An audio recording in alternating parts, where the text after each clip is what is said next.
go up there and you try to recreate that for the audience that was not in your head. And that's what's happening. Most people think that when people don't laugh, you're bombing, right? That's not true. When they stop looking at you, that's when you're bombing. When they start talking to each other, right? That's when you're bombing. When you stop connecting, you're bombing. If they're actively engaged and listening to you, they're just waiting for the next words. They're waiting for more information. So if you don't get laughs on a joke, it's not that it's not funny or it's not working. They might just be waiting for more information, right? Are they lacking information to get the joke? Do they know that, let's just say, right, A and B were one thought process. But because you thought that, you got to C and D, right? And you get on stage and you tell C and D. Where's that? Where's the A and B? Right? They're lacking that information to understand the joke. Does that make sense? Okay. So what we have to do when we go on stage, this is what I prefer to teach. Take the whole idea.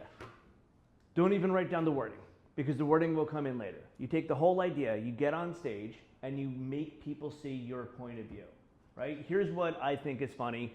Here's what I was thinking. It doesn't matter if it's clunky. Everyone's going to be clunky. Dave Attell is clunky when he first does the joke, and no one's Dave Attell here. Nor will anyone be. You might be. You look the most like him.